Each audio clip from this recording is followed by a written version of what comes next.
नमस्कार दोस्तों, मेरा नाम है अतुल श्रीवास्तव और स्वागत है आपका नेक्सस जीएस में। स्टैटिक जीके का डोज सेट नंबर है 21 और जैसा लिखा है पढ़िए वही जो परीक्षा में आए। 24 ऑफ अगस्त अक्टूबर 2021 को आपका यूपी पीसीएस प्रीलिम्स का पेपर है और इस सीरीज़ से आपके मैक्सिमम क्वेश्चन आपको एग्जामिनेशन में मिल जाएंगे। चलिए शुरुआत कर देते हैं। अभी रिसेंट में जीआईसी लेक्चरर का जो पेपर हुआ है तो अपनी इस सीरीज़ से टोटल 20 सीरीज़ हो चुकी थी, 20 सेट पेपर हो चुके थे और 7 क्वेश्चन उसमें से डायरेक्टली आए थे। चलिए लिखिएगा, शुरुआत कर देते हैं आर्टिकल 263 से। तो आर्टिकल 263 अंतर्राज्यीय परिषद सरकारी आयोग के बारे में बात करें तो सरकारी आयोग का जो संबंध होता है वो केंद्र राज्य के मध्य संबंधों से होता है। इसके जो सदस्य हैं पी शिवरामन तथा डॉक्टर एसआर सेन थे। नेक्स्ट है प्रोटेम स्पीकर के बारे में बात करें तो प्रोटेम स्पीकर एग्जैक्टली होता क्या है। प्रोटेम स्पीकर नॉर्मली नवनिर्वाचित जो लोकसभा होती है उसके वरिष्ठतम सदस्यों में से एक को नियुक्त किया जाता है। जब तक फाइनल आपके जो स्पीकर नियुक्त नहीं हो जाते हैं तब तक जो नए लोकसभा के मेंबर्स होते हैं उनको शपथ दिलाना इनका कार्य होता है। नेक्स्ट है कुछ राज्य हैं उनके राज्यसभा सदस्यों की संख्या के बारे में बात करें तो गुजरात 11, कर्नाटका 12, केरल 9, उड़ीसा 10 और यूपी उत्तर प्रदेश में जो है वो 31 है और सबसे ज़्यादा है राज्यसभा सदस्यों की संख्या।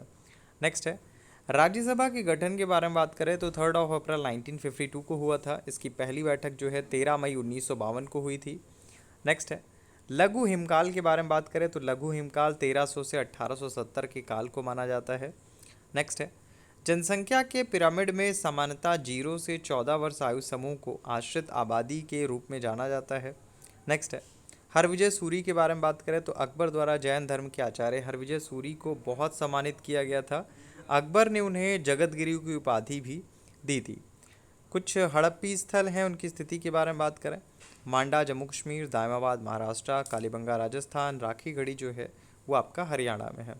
नेक्स्ट है संयुक्त राज्य अमेरिका में शून्य आधारित बजट प्रणाली सबसे पहले लागू की गई थी। सबसे पहले अगर आपसे ये पूछा जाए कि शून्य आधारित बजट प्रणाली कहाँ लागू की गई थी तो संयुक्त राज्य अमेरिका में। नेक्स्ट है एक चीज़ और जो आपकी डेली 10 AM पे क्लास चल रही थी, 10 PM पे करंट अफेयर्स की क्लास चल रही थी, 2-3 दिन के लिए वो मिस आउट हो गई थी।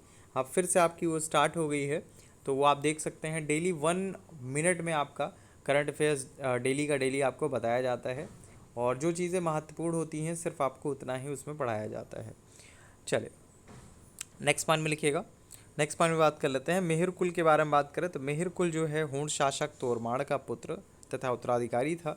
बहुत ज़्यादा क्रूर था तथा अत्याचारी शासक था। यशोधर्मन ने हूण शासक मेहर कुल को पराजित भी किया था। नेक्स्ट है भूटान के बारे में बात करें तो भूटान से क्वेश्चन पूछा जाता है इन्वायरमेंट से रिलेटेड। करीब 60% भाग पर वन बनाए रखने के लिए संवैधानिक प्रावधान है वहाँ पे, लेकिन असल में अभी पे जो स्थिति है वो करीब 72% वहाँ का जो वन आच्छादित क्षेत्र है। नेक्स्ट है कुछ संस्थान हैं उनके स्थिति के बारे में बात करें तो Indian Institute of Handloom Technology Varanasi, Bhatkhande Sangeet Sansthan कहाँ है, लखनऊ में है, Rajiv Gandhi Institute of Technology Kerala में है। नेक्स्ट है बोडो के बारे में बात करें तो बोडो जो है भारतीय संविधान की 8वीं अनुसूची में स्वीकृत भाषा है। इसे 92 नंबर के संविधान संशोधन अधिनियम 2003 द्वारा 8वीं अनुसूची में शामिल किया गया था। और लास्ट आज का क्वेश्चन है राष्ट्रीय ग्रामीण रोजगार गारंटी अधिनियम से नरेगा से रिलेटेड। बहुत पेट क्वेश्चन है आयोग का। नरेगा मनरेगा में कब चेंज हुआ ये भी पूछा जाता है। 2009 में इसका नाम चेंज हुआ था, मनरेगा कर दिया गया था। डेट थी 2 अक्टूबर।